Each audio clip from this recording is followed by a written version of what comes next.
የሚኒስትሮች ምክር ቤት ለ2019 በጀት ዓመት የሚውል የባለ 2.33 ትሪሊዮን ብር የፌዴራል መንግስት ረቂቅ በጀት አጽድቆ የህዝብ ተወካዮች ምክር ቤት መራ።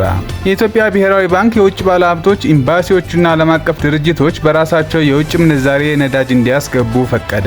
የዶክተር አብይ ደጋፊ ነን የሚል ባነር የያዙት የአርሰናል ደጋፊዎች ፎቶ በኤአይ የተቀነባበረ መሆኑን ተረጋገጠ። ሰላም ጤና ይስጥልን ክቡራትና ክቡራን የሚዲያችን ተከታታዮች፣ ሰዓት ደረሰና በዚህ ሰዓት ወደ እናንተ የምናደርሰውን የሰዓቱን ዜናዎች ይዘን ቀርበናል። አብራችሁ እንድትቆዩ በአክብሮት እንጋብዛለን።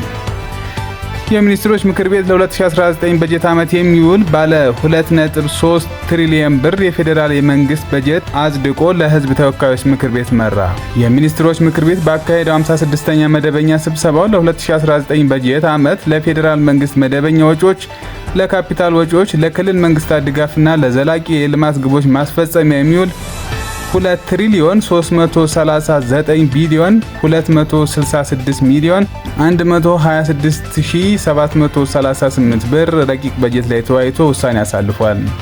ምክር ቤቱ ይህ የ2019 ረቂቅ በጀት የ10 ዓመቱ መሪ እቅድ አካል የሆነው የ2019-2021 የልማትና ኢንቨስትመንት እቅድ ግቦች፣ የመካከለኛ ዘመን የማክሮ ኢኮኖሚና የፊዚካል ማዕቀፍን ጨምሮ የ2018 ዓመት በጀት ዓመት የፕሮግራም አፈጻጸምን መሰረት በማድረግ የመንግስት የፋይናንስ አቅም ባገናዘበ መልኩ የተዘጋጀ መሆኑን ገልጾ አስፈላጊ ግብዓቶች በማከል ወደ ህዝብ ተወካዮች ምክር ቤት እንዲተላለፍ በሙሉ ድምፅ ወስኗል።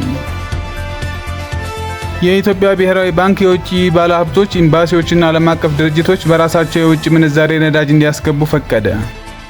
የኢትዮጵያ ብሔራዊ ባንክ በሀገሪቱ የውጭ ምንዛሬ ስርዓት ላይ እየደረሰ ያለውን ጫና ለማቃለል በማለም ኤምባሲዎች፣ ዓለም አቀፍ ድርጅቶችና በውጭ ቀጥታ ኢንቨስትመንት የተሰማሩ ባለሀብቶች በራሳቸው የውጭ ምንዛሬ የተጣራ የነዳጅ ምርቶችን በፍራንኮ ቫሉታ ስርዓት እንዲያስገቡ የሚፈቅድ አዲስ መመሪያ ተግባራዊ አድርጓል።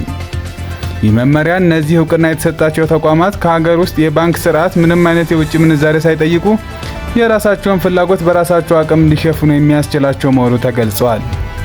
ይሁን እንጂ አዲሱ አሰራር በአጠቃላይ የነዳጅ ገበያውን ለግል ነጋዴዎች ክፍት የሚያደርግ ባለመሆኑ በዚህ መንገድ የገባ ነዳጅ ለህዝብ ሊሸጥ፣ ለሶስተኛ ወገን ሊተላለፍ ወይም የተለመደው የሀገር ውስጥ የንግድ ድርጅቶች አቅርቦት ላይ ሊቀላቀል እንደማይችል በጥብቅ ተከልክሏል። የዶክተር አብይ ደጋፊ ነን በሚል ባነር የያዙት የአርሰናል ደጋፊዎች ፎቶ በኤአይ የተቀነባበረ መሆኑ ተረጋገጠ። የአርሰናል እግር ኳስ ክለብ የእንግሊዝ ፕሪሚየር ሊግ አሸናፊ መሆኑን ተከትሎ በአዲስ አበባ በተዘጋጀው ዝግጅት ላይ የቀድሞ ተጫዋች ኢማኑኤል ኢቦዮን እና የኤፍቲቪ ሚዲያ አባላት ለመሪያችን ዶክተር አብይ እና ለክለባችን አርሰናል ታማኝ ደጋፊ ነን የሚል ባነር ይዘው እንደተነሱ ተደርጎ በማህበራዊ ሚዲያ በተለይም ወሎ አዲስ በተሰኘ ሚዲያ ላይ ሲሰራጭ የነበረው ፍጹም ሐሰተኛ ምስል መሆኑ ታውቋል። ኢትዮጵያ ቼክ ባደረገው የፎረንሲክ እና የቴክኖሎጂ ማጣራት በምስሉ ላይ ያለው ባነር በኤአይ የተቀነባበረ መሆኑንና የኢሉሚኒ ፓርቲ ኤአይ የተሰኘ ድረገጽ ምስሉ 88% በኤአይ የተሰራ መሆኑን እንዳረጋገጠ ገልጿል። በተጨማሪም ባነሩ የያዙት እጆች ቅርጽ መዛባት እንዲሁም በኦሪጂናሉ ምስል ላይ አይ ላቭ አዲስ አበባ በሚለው የፎቶ ፍሬም ተሸፍኖ የነበረውን የታችኛውን የእግር ክፍል በማጥፋት በኤአይ የሐሰት ጥቁር ጫማ እንዲጫማ ተደርጎ መፈብረኩ ምስሉ በቅንብር የተሰራ መሆኑን በግልጽ ያሳያል ብሏል። ለዛሬ የነበሩን ዜናዎች እኚህ ናቸው። አብራችሁን ስለቆያችሁ እጅግ አድርገን እናመሰግናለን። የዩቲዩብ ቻናላችንን ሰብስክራይብ ማድረግ እንዳትረሱ። መልካም ቀን።